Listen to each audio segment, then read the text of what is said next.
Hey there, my name's Nate and this is Heavy Pedal Garage. This time we're going to work on the back of this car. We're going to take care of that trim piece above the package tray. We're also going to sand down the jambs around the trunk. We're going to clean up the trunk pan inside of the trunk, and then we're going to block it all down. We're going to get it ready for that hot rod black from Urechem. It's the SlikPhlats series, and it's going to be in that satin gloss just like we did on the front of the car.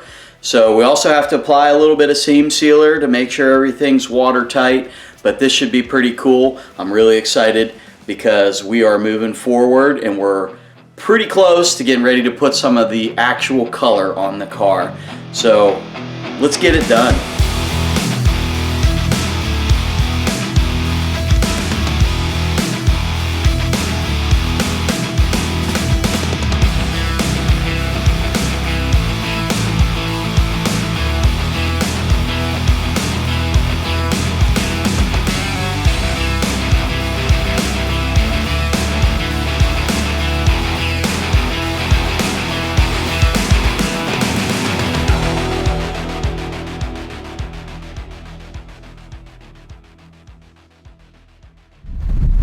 Okay, so I got really windy. Hopefully this works out okay with the audio, but got this all busted down through here with 220 in the hinge pocket. It'll all be covered up, but then this section up through here has got 320 sanding grit scratches. That'll be ready for the Urechem Satin Hot Rod Black.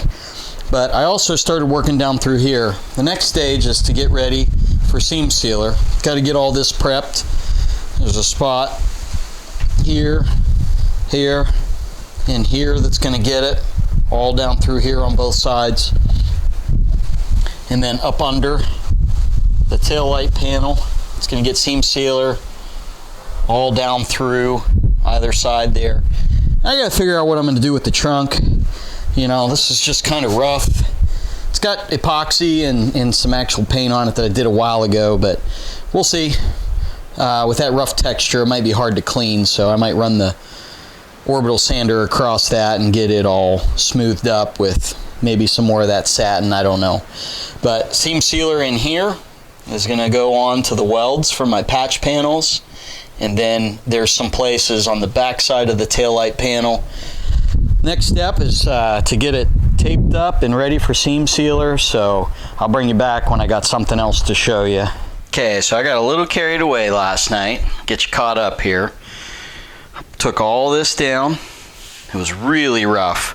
I definitely recommend that you learn how to shoot with your gun before you start laying down bunches of primer. Most of my first round of primer, I had so much orange peel in it because I wasn't thinning the primer down right. I was still learning how to use the gun, and it has cost me a lot of extra work. It's nothing that I can't overcome with sandpaper. So started with 80, moved up through the grits and got that to 320.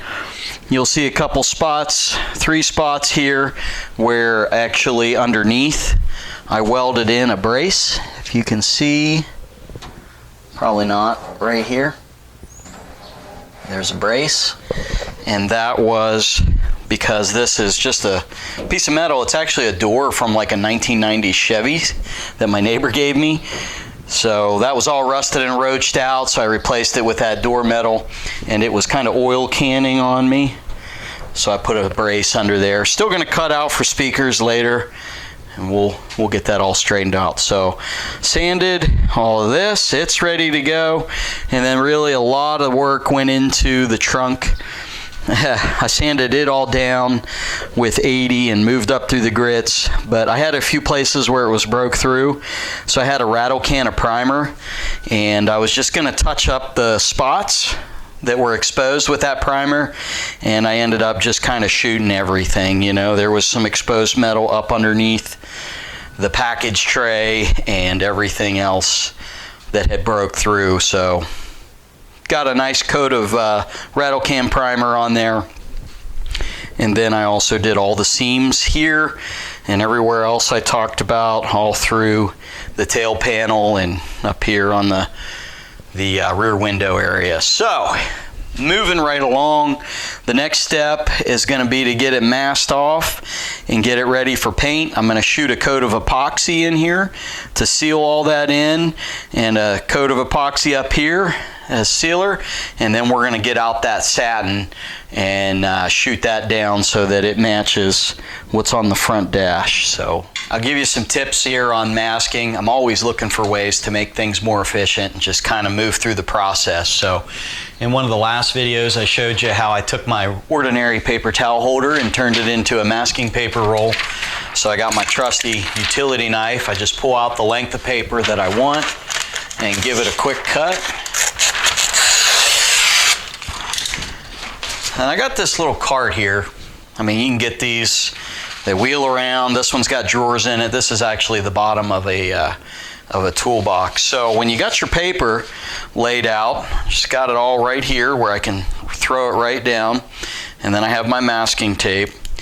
And instead of trying to put this tape on the paper on the car and have everything kind of fumbled around, I'm just going to go ahead and do it while it's on this bench.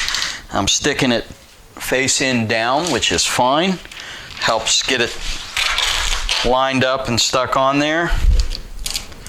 Okay, and just takes a couple seconds and you've got your paper ready to be stuck on. So it sure beats the heck out of trying to fumble around with this on the car.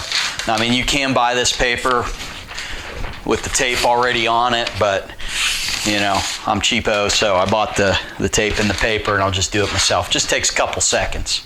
So while you're here, why don't you go ahead and hit that like button? That helped me out a lot.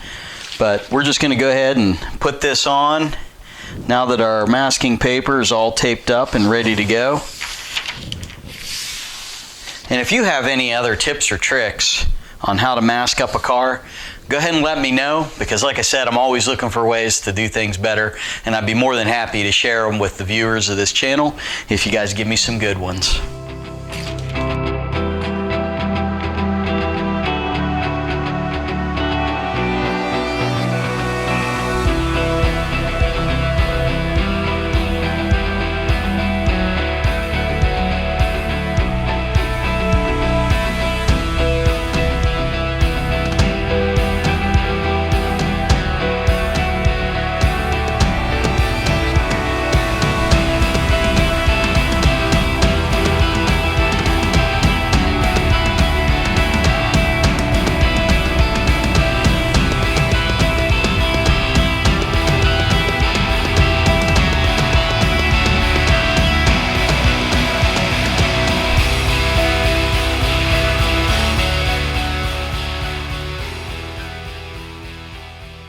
Alright, here's what I got up with. Better than Christmas. Got it all wrapped up. Just did the deal. Got everything taped off. And then in the back too, you know, from the inside of the cab, I taped off those holes. I don't want anything blowing through. Got the tail lights and the side marker lights all taped off, so should be pretty much ready to spray. Just gonna wipe it down one more time and blow it off, and then we'll shoot it.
Okay, so I think it turned out all right.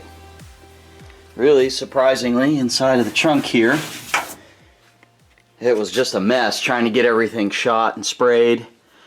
My arm got all painted. Should have wore a long sleeve shirt, but that's okay.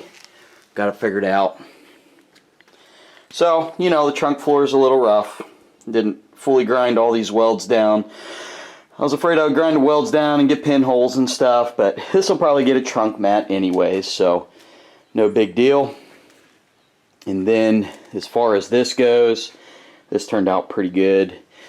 You know, I had a little bit of paint left in the gun, and I kind of waved the paint gun out and over on both sides. And don't do that, because you can see here the texture is really nice and smooth. But then when I did that, hopefully you can see, you know, it kind of gave it a little bit of a crackly texture. Now for the last couple days I've come out here and I've looked at it and I've thought about it. Should I redo that?